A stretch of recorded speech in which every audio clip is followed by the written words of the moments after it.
Hi, everybody. Welcome to the Jimmy Dore Show. I'm here by myself. There's another person here, but I'm not telling you who it is.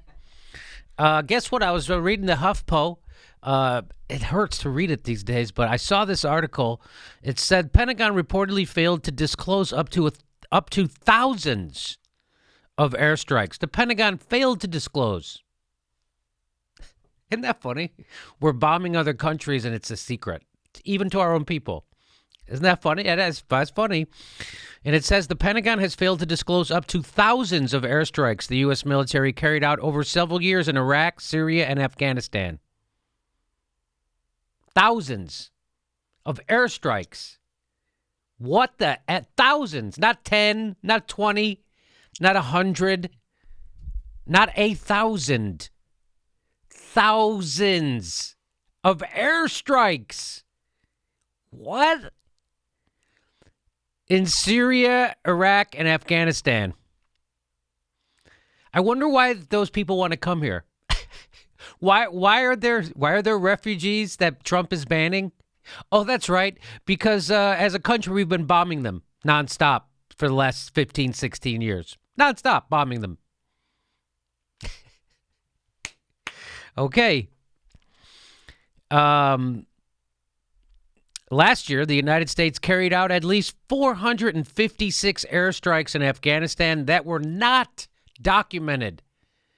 Almost 500 airstrikes. Each one of those bombs got to cost a couple $1 million, right? I'm going to guess. I know I think a Tomahawk costs like $2 million each. So at 500, that's $1 billion right there just in bombs, right? I'm not a math surgeon, so if I did that wrong, I'm sure people will bust my balls for it underneath. The incomplete data could go back to October 2001, according to the military. You mean all the way back to when we started bombing Afghanistan? They've been not reporting the stuff accurately? That's weird. The military's usually always so upfront. Tom Brokaw, they gave him an award, so they love news and reporting and fact-finding. The military. Oh, Jesus Christ. Oh, guess what? So then I saw this. So just I showed you that just to keep in mind that the American government has been warmongering, killing people at the behest of oil companies and the military-industrial complex and Saudi Arabia for a long, long time. Killing those people. That's why we have refugees. That's why they want to get the F out of their countries, because we keep bombing them. But everybody's upset if you ban them. But there wasn't any protests when we were bombing them. Still none. Still none. Oh, if only we could bomb them at the airport, then everyone would finally give a shit. So the reason why I tell you that, just to keep in mind that the government lies all the time about war. Constantly lying. This is not the good war. We're not fighting Nazis. We're going to other people's countries and bombing them. Why? At the behest of Saudi Arabia, at the behest of oil companies, at the behest of the military-industrial complex. That's why. Remember that video we showed you with Wes Clark, General Wesley Clark, when he said after 9/11 they already had a plan to invade all these countries. Well, guess what? We bombed them all. So here, I want to bring this up because it says House Armed Services Chair. The House Armed Services Chair says the U.S. needs missiles that can reach Iran and North Korea. No kidding. There's a weapon we don't have yet. There's another weapon that you didn't know we needed.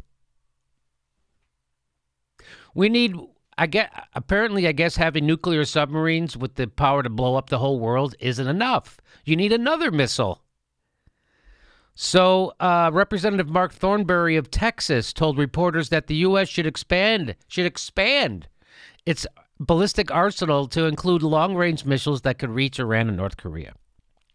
All those bases we have in the Germany, and now we're going to Poland. In Japan, we have bases. South Korea, all the bases we have.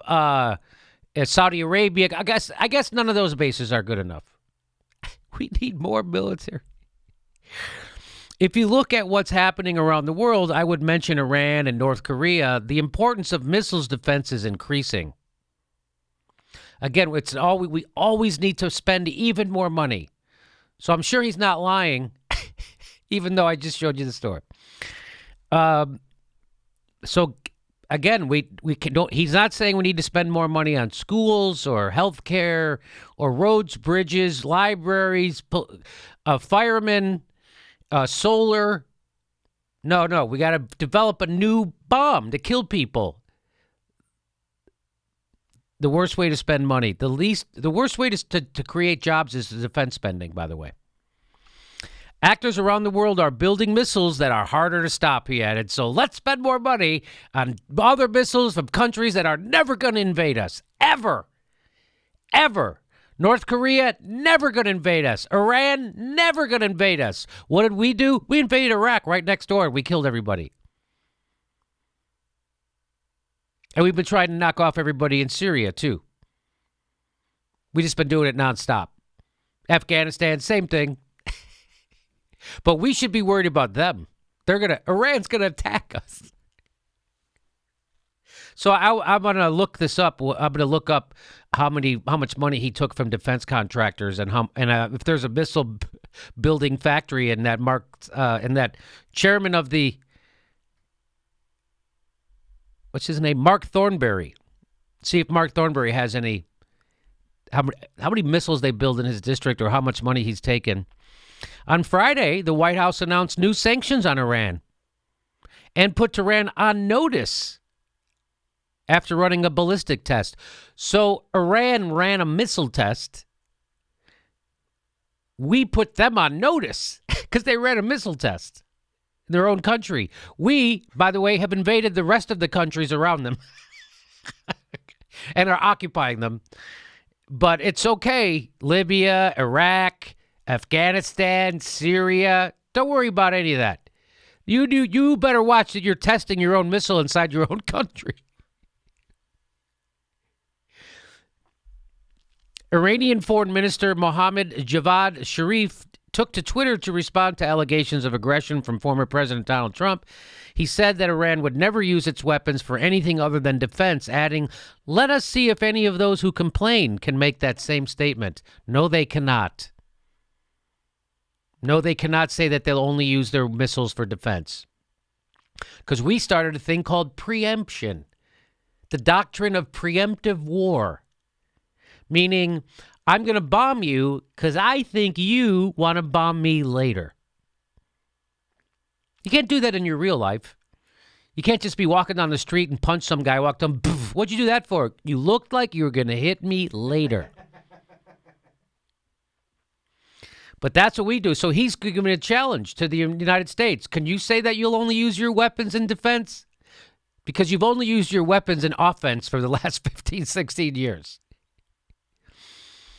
And guess what? Here's a little video that they showed on the Huffington Post. They had this video with the first story about the military lying about how many strikes they've done. First of all, why would they lie about how many strikes they've done? Wouldn't they want everybody to be proud of how many strikes they've done? Why would they lie, Mark, you think? Why would they lie? You have any idea? No idea. I think it's just habit at this point. Maybe they didn't want people to know just how badly we were blowing the shit out of those people in those countries. That's probably it. So listen to this. This is a report that get a load of this. This is fishy. Military exercises get underway in Iran. The Guardians of the Revolution, a branch of the armed forces, say the maneuver show Tehran is prepared to confront the threat posed by what are described as humiliating sanctions imposed by the US on Friday. Tehran carried out a missile test on... So the United States put more sanctions, and they call them humiliating sanctions. So they're ramping up war with Iran. They want to have... Barack Obama on his way out the door was shooting at the Iranian military boats on their way out the door. So they're ramping up. So again, what General Wesley Clark said in that video seems to be holding out. Libya, Iraq, Afghanistan, Syria. Lebanon. So let's go back. January the 29th. On a visit to Japan, U.S. Defense Secretary Jim Mattis is clear. This is the single biggest state sponsor of terrorism in the world. And I think it is... We literally invaded the country next door, killed 500,000 people, 1 million people. Literally. And then we went and did it to Libya. And then we've been funding the terrorists in Syria this whole time. Oh, by the way, Afghanistan. But it's Iran. Those guys are jagoffs. Have you seen the Iranians? They've done stuff. It's just unbelievable. But that we do it all the time. The United States, this isn't, again, this didn't start with him or the Trump administration. This is what we do. Wise to make certain that Iran recognizes that what it is doing is getting the attention of a lot of people. And we have a responsibility, along with the rest of the nations that want to maintain stability, to be absolutely clear with Iran. So we have a responsibility, along with the other nations who want to maintain stability. I don't know if you remember the beginning of this story. Thousands of unrecorded strikes in the Middle East. Thousands. But that's all for stability. We're bombing for stability. You have to remember, we're bombing for stability. This is bullshit, right? This is unbelievable bullshit. In this regard. Iran says the sanctions are illegal. Officials say they, in turn, will impose legal restrictions on U.S. individuals and entities, helping what they describe as regional terrorist groups. Those affected can't access the U.S. financial system or deal with U.S. companies. So we're ramping up the war in Iran. The same people who lied to us ever since probably 2001. So hopefully people will be aware of it now. Hopefully people will, because no one even talked about us shooting at the Iranian boats on Barack Obama's way out the door. Nobody even mentioned it. I didn't even, I stumbled on the story about the sanctions that we imposed. Did you know about the sanctions we imposed because of their ballistic tests? I didn't know.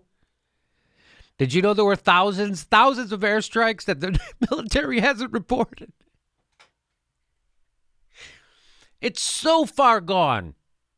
We live in such a corrupt culture, just such a killing machine of a culture that rationalizes a bunch of Christians who kill with the most expensive bombs, the poorest people in the world. And then we wag our finger at them. That's what Mattis is doing, wagging our finger at those terrorist sponsors. Meanwhile, we're killing 16-year-olds with drones, blowing up wedding parties. Literally, in Iraq, just look at Iraq next door. Fucking. Anyway, there you go. We're getting ready for a war with Iran. Getting ready. So we're not going to have the war with Russia, but we will have a war with Iran. Oh, boy.